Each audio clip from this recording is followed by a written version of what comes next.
Hey guys, welcome to another episode in the deep playthrough of AC Unity. We are still in the humongous get all the collectibles section of the playthrough, trying to get all the collectibles all in one go. We're making quite good progress.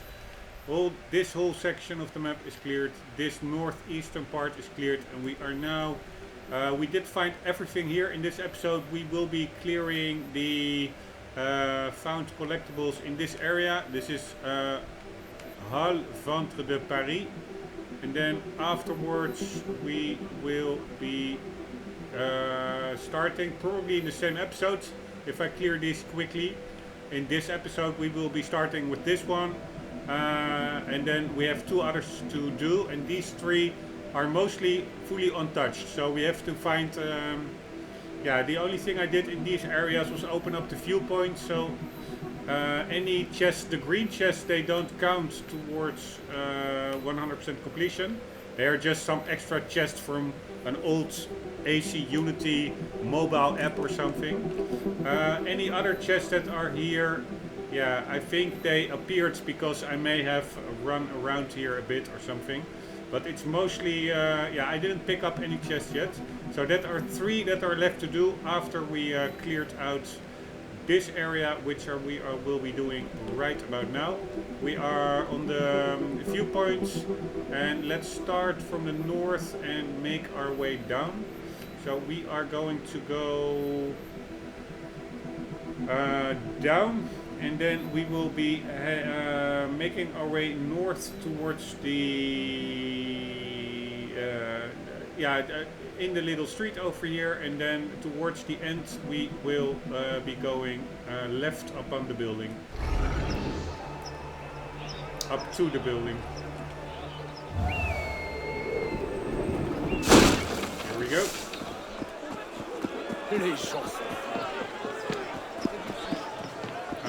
Making our way north, pretty busy street.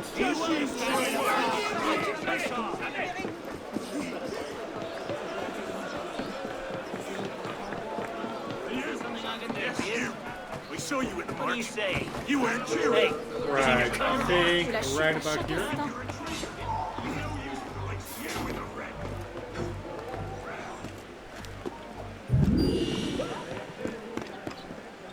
Right, where are you? Cockades. There's a Cockades over here somewhere. Ah, I see it. For you. Right, first one down. Then we are going to go to the left, back to the south, to the next building block, and then it is in the building with the sloping roof, and there it is, I think, in the attic. So we are going, nice. We can use this rope, like so.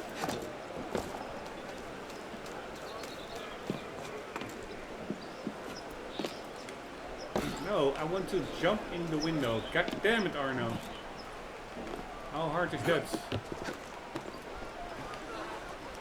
No. Oh.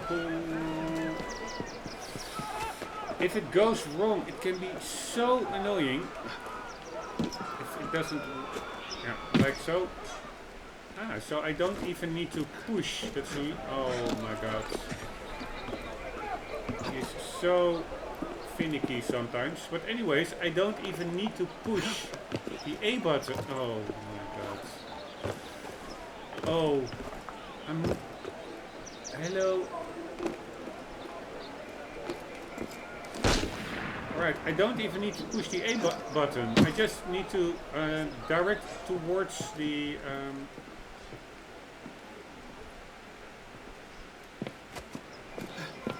window, and he jumps through it. Alright, we need to get, I think, in that window over there. Let's try it again. For this one, I will... this was too far away.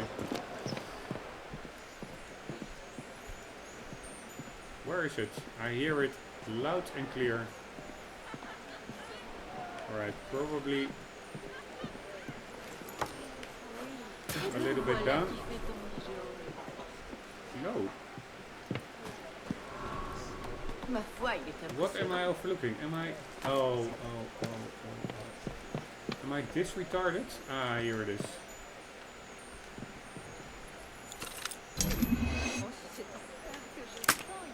Nice. Very nice.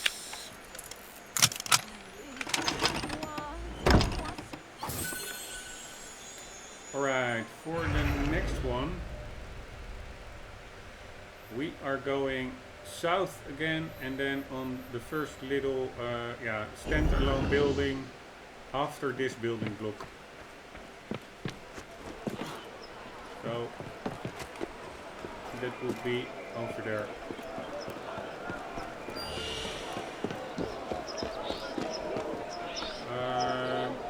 Yeah, I'm not 100% sure.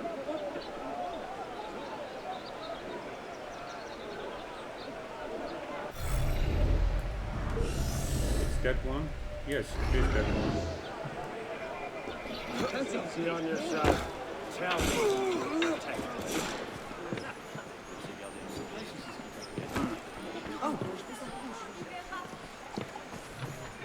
Holy shit, this one was pretty well hidden. Good thing they make a little sounds. These collectibles.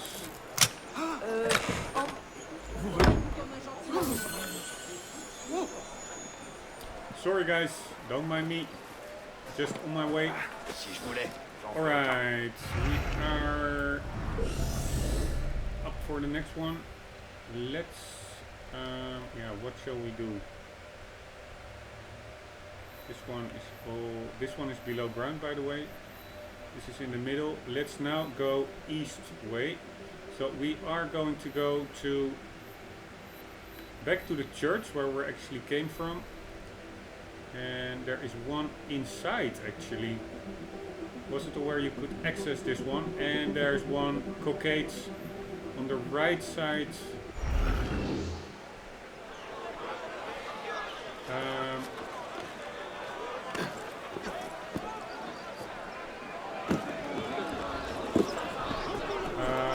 On the outside. Let's first get the Cockades.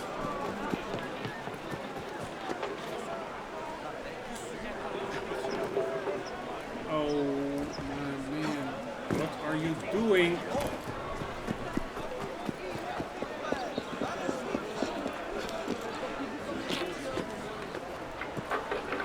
My man, what are you doing?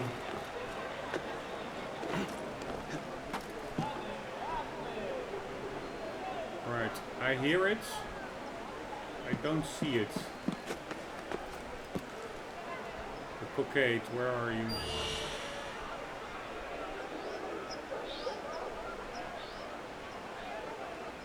Where are you, Cockades? There you are. Very nice. And let's get to the other side.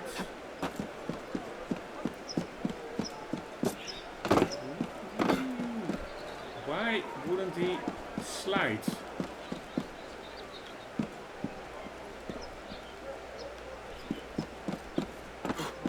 Maybe it's not steep enough.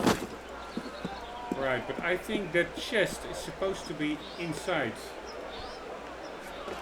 I was not aware this is a church that you can get into.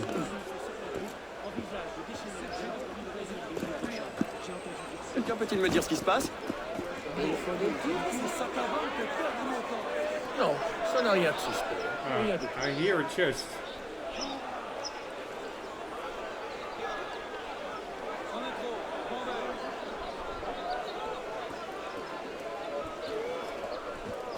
Encore un disciple de Cagliostro chassant les démons. I don't see it.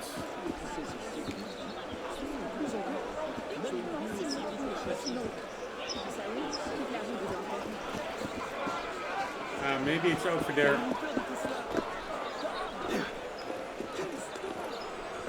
Beautiful windows again. Here it is. Very nice.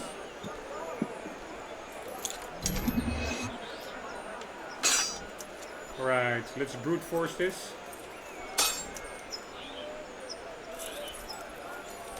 God damn it. Nice. Nice.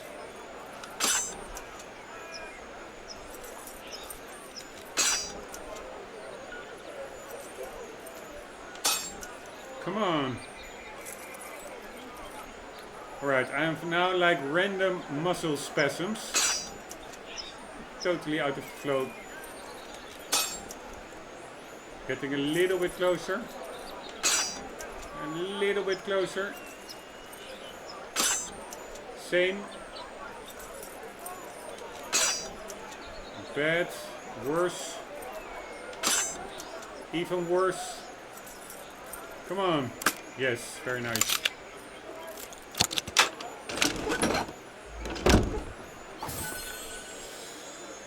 Alrighty, next one. Behind the church. Just get through the buildings, then over them or in that street to the left, and then there is like this little alley, and that's where we are going to go. That's right. You shall take it bread and have to go and show your face.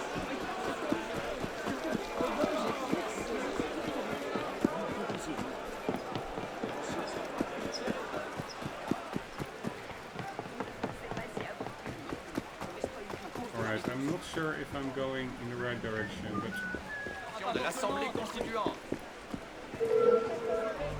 yeah, I think it's over there. Where are you going? We'd love to give you a grand view from the top of the pike. Right, be prepared for a flying kick, dudes. Like so.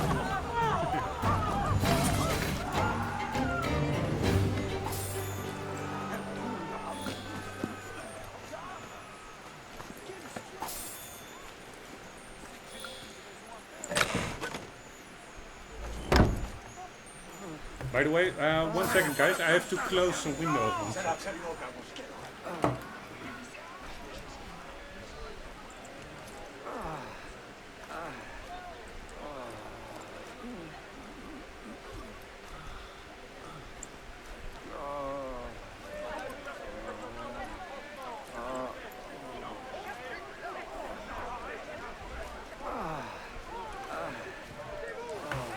Right, back in the house. Next one. We are going back out to the left, and then the next building block, it's on top of the house before the little alley. 1 second. There is something.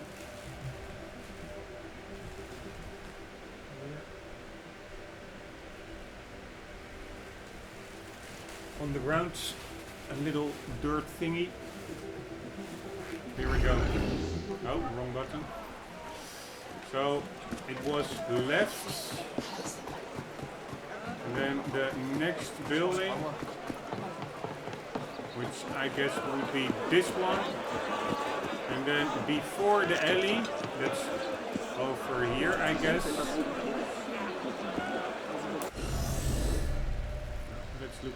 Yes, it's on top of this one. Is there not like a slingshot to get up quickly? No. Here we go.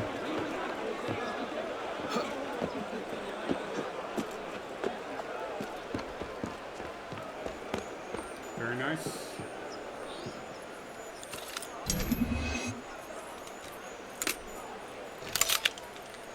Alrighty, and now we, I think, are going back to the west. No, we are going to go besides the cemetery. Oh, did I pick up all the cockades? Yes.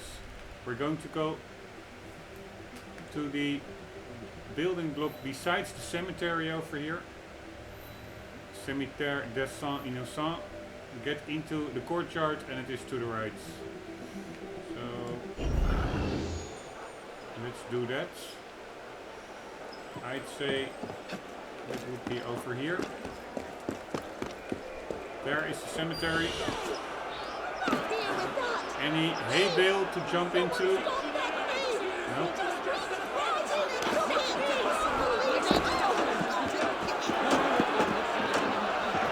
Man, the crowd is angry.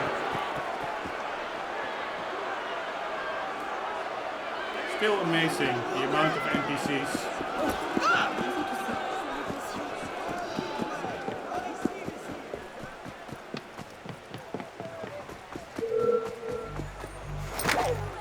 I'll get you, righty! Get ready for a flying kick.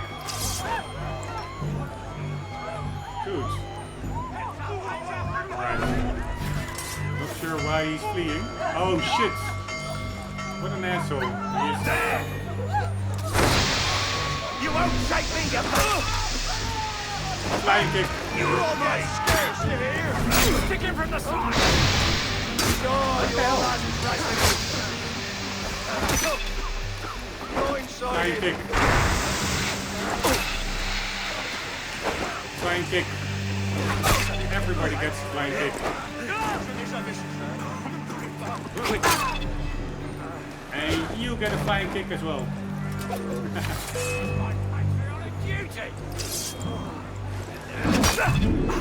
And you too.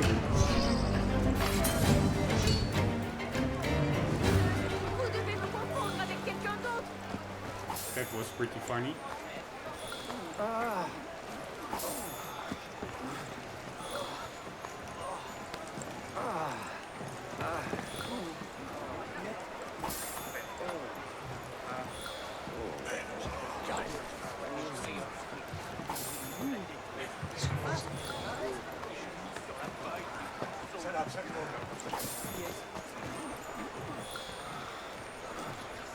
Come on, Arno. Did I already loot this one? Apparently I did. Alright. Then did I loot all the guys? Yes, I think I did.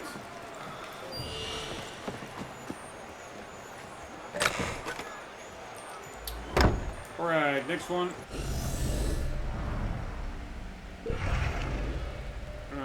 This one is still will be removed from the map.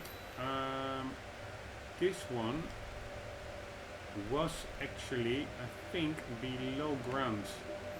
So I'm gonna assume that is indeed the case. And I am going to take this stairs. So that means walking out through the little alley opposite to the one we came into, straight ahead, first alley to the right.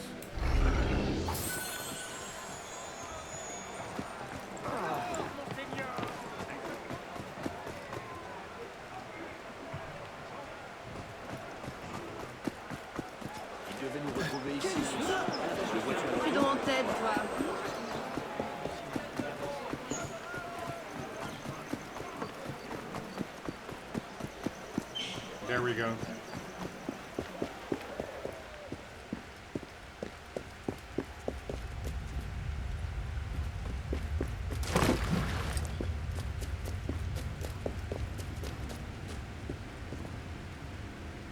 Or am I mixing things up?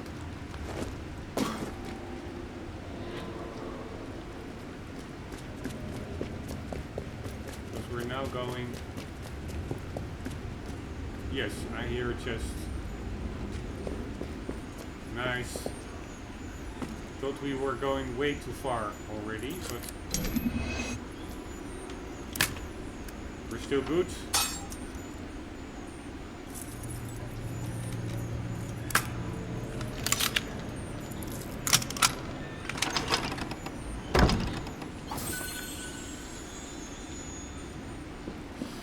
Alright. Yeah, let's get back to where we were, where we came from.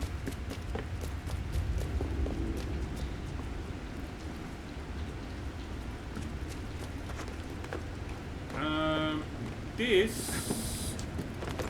Oh, come on, Arno. Means that this area is all the way clear. So we will now be starting the first one of the last three all the way to the east. And here you see to the bottom left, 1 out of 1 artifacts, 14 out of 14 chests, 5 out of 5 cockades collected in the HUD Ventre de Paris area over here. Very nice. So this whole map, I'm actually pretty proud of it, how many collectibles I found. Everything is cleared. We only have three areas to do.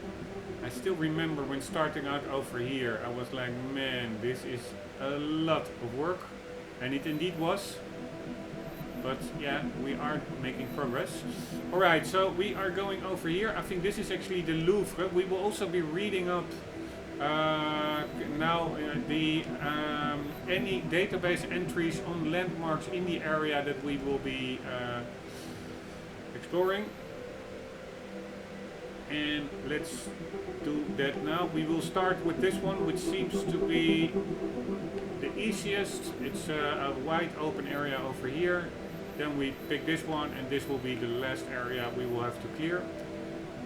So we will be walking now out through here westwards, and then I think we will be hitting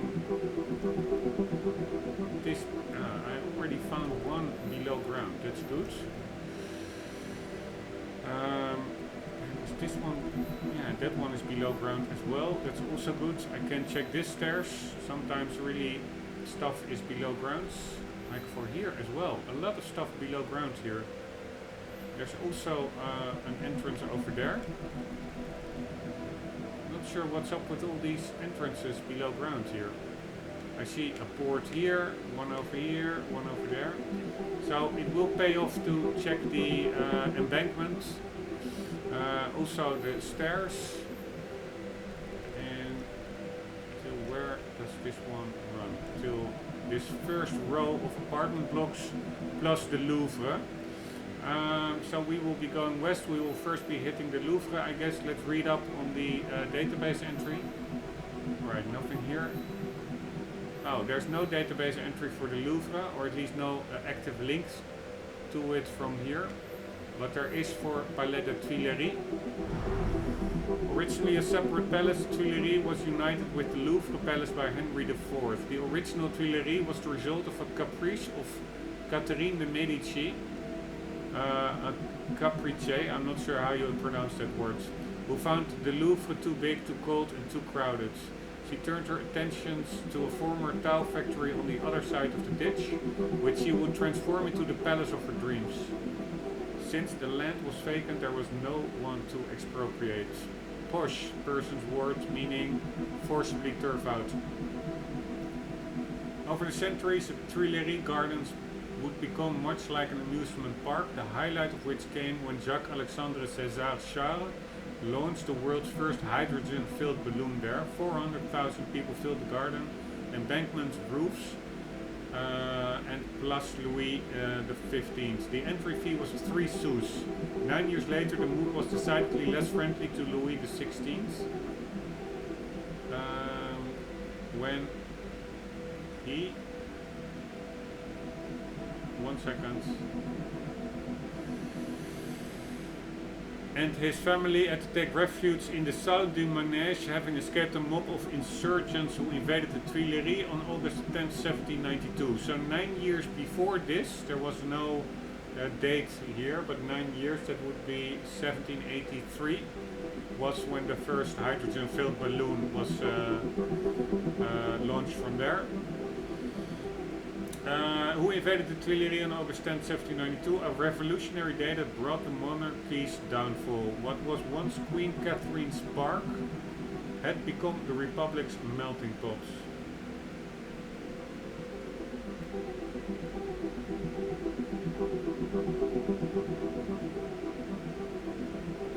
One second. Yeah, Catherine de Medici. Alright, and then it has like an asterisk for a footnote, but I don't really see a footnote. So that is the Palais de Tuileries. Then we go to the gardens, or Place de la Révolution, Concorde, Louis XV. Is that the same what they said over here? Yeah, Place Louis XV.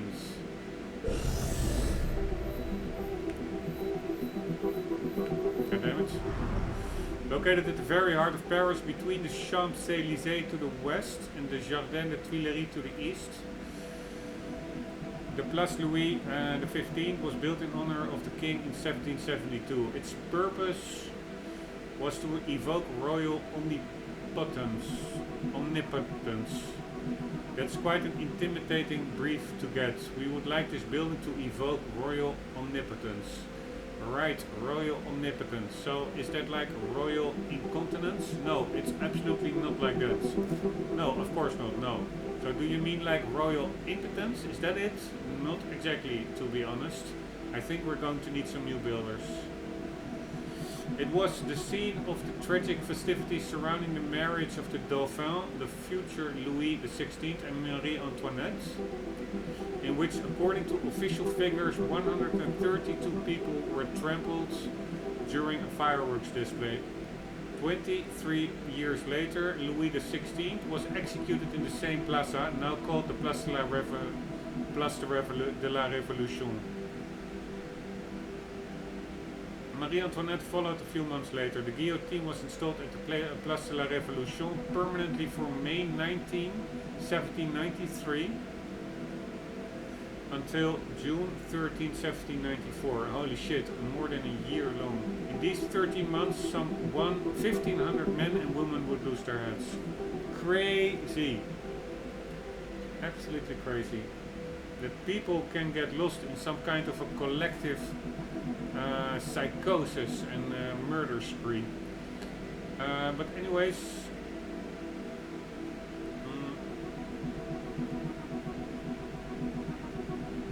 I wonder, so this is, in which year was Louis XVI killed?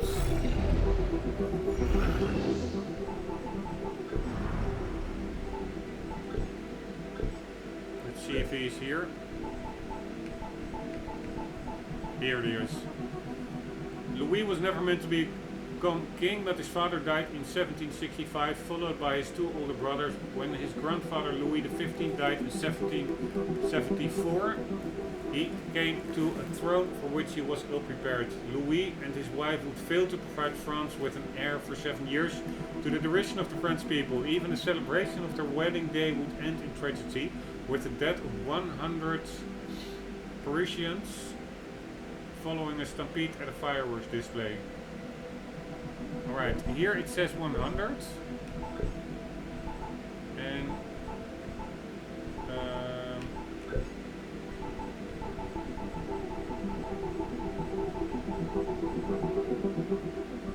here it said 132. It was the scene of the tragic festivities surrounding the marriage of the Dauphin, the future Louis XVI, and Marie Antoinette, in which, according to official figures, 132 people were trampled during a fireworks display. Right, that's a bit confusing. Let's see when he went to the guillotine.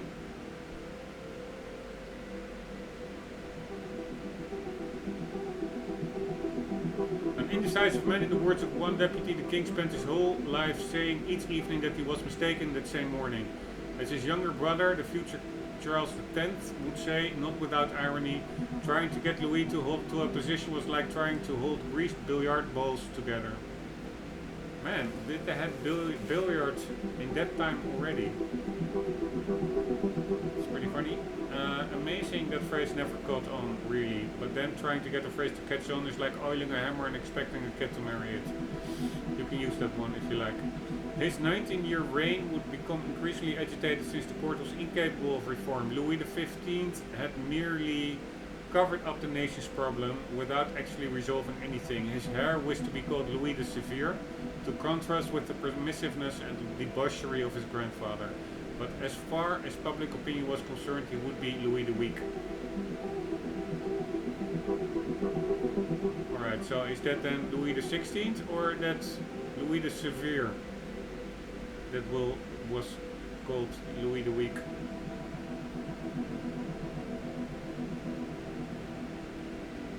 I think that Louis the Severe was actually called Louis the Weak in the public's opinion. Never mind Louis the Weak, there were so many men called Louis around, you could have had Louis of the Week. Yeah, that one is pretty funny.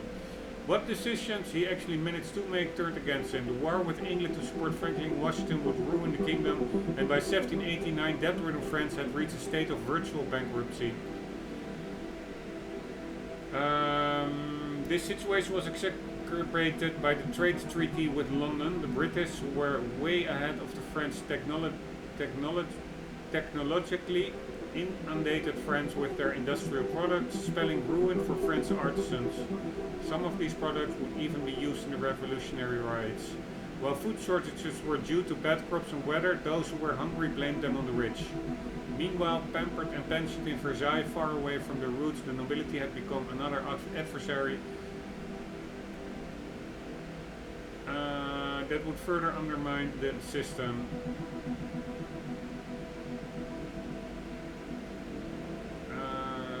The same went for the lower orders of the clergy, who shared the general misery of their flock.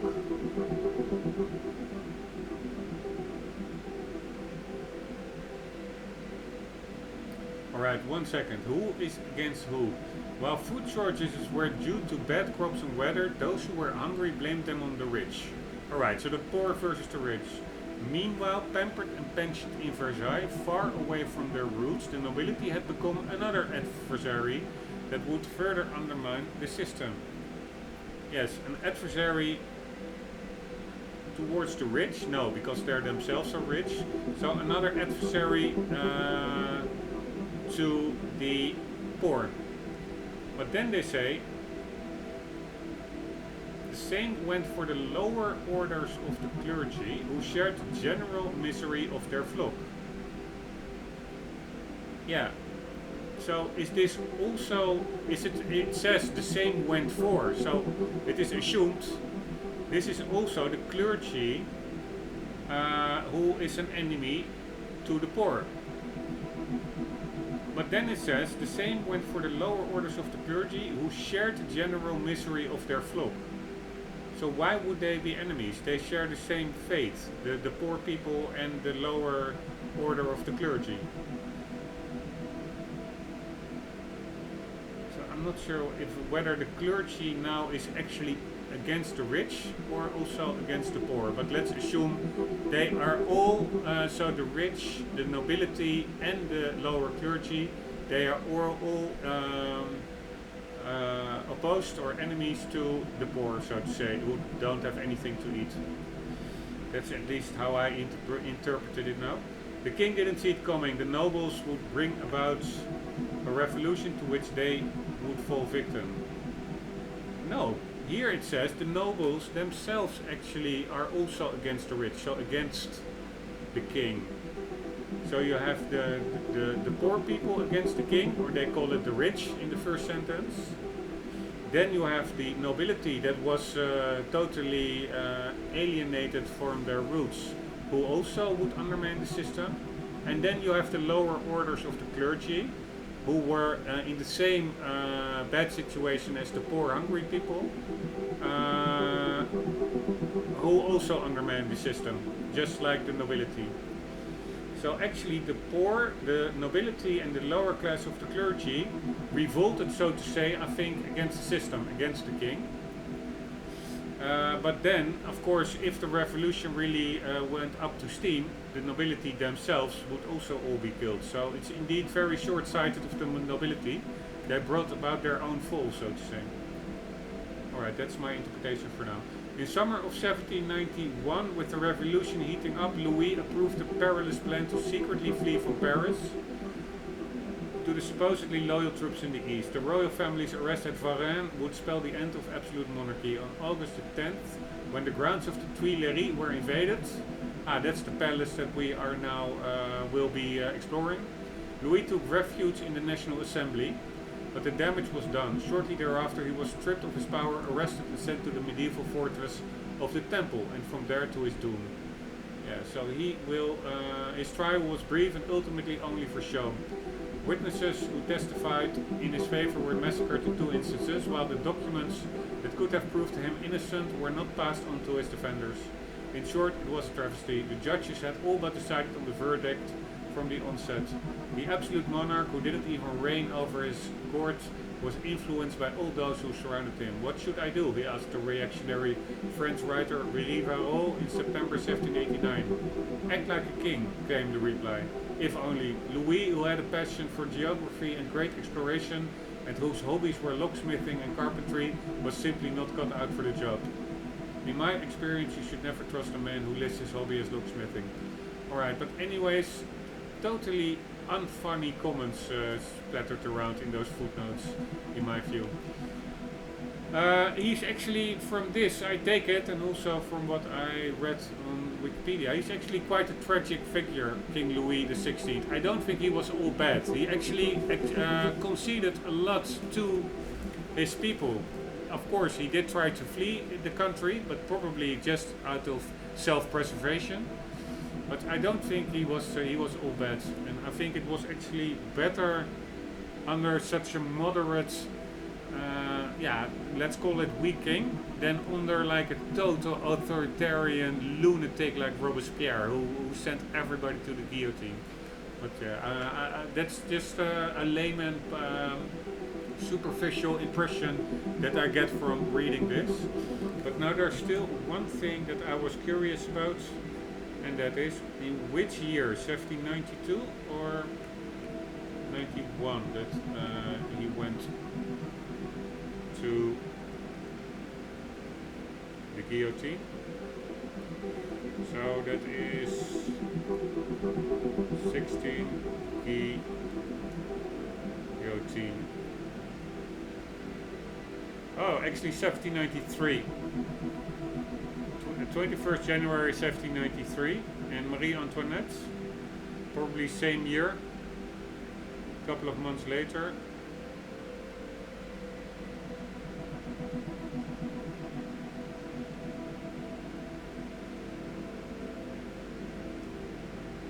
Can you imagine how she must have felt?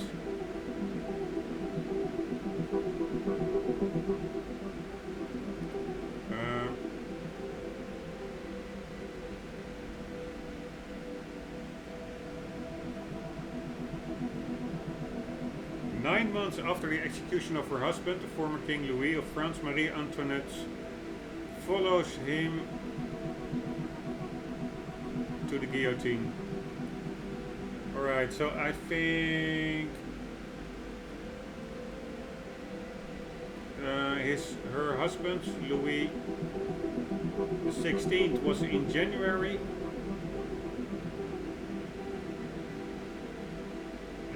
She is 9 months later, so that would be September. 1 second.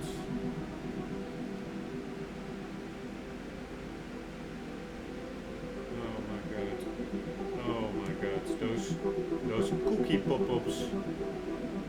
I'm really going to approach a more strict policy. I'm going to refuse any website, regardless of its contents, that has those invasive cookie policies. It's just totally out of control. But anyways, I wanted to read about here that at 12:30 p.m. Marie Antoinette was taken to the guillotine at the Place de la Révolution. After the Queen's head fell, it was shown to the crowd. Alright, now enough. No, I want to know that date actually. Why can't we get the full date?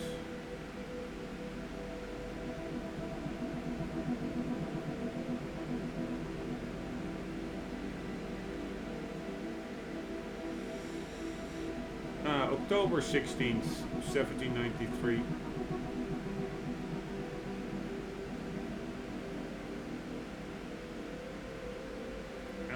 And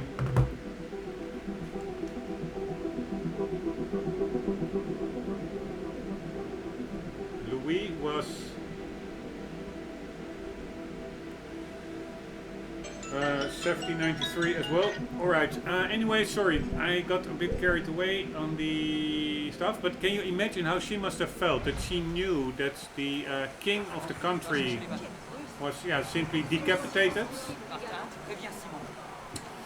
How she must have felt knowing that if the king can go, she for sure would go as well.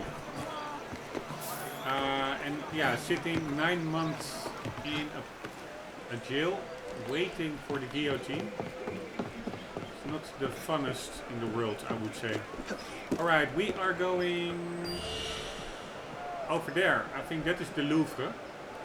In the next episode. By the way, this is the Banque de France, the Central Bank of France. Pretty cool building. It's a pretty unique building. We are... Where are we now? Over here, and yeah, we are at the edge of the area that we want to explore. So I'm actually pretty sure there should be at least a money chest in the Banque de France. I mean, it's the Central Bank of France. If there's no loot box over there, that would be weird. So maybe quickly check that before going.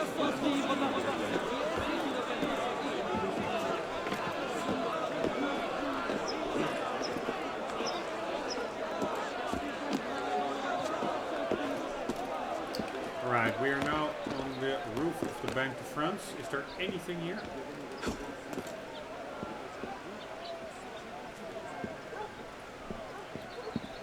There should be, right? Come on. It's, by the way, a pretty small building for a central bank. Maybe. Yes, I hear one. I'll have a word with you. Check out this. Pretty cool. This guy was still...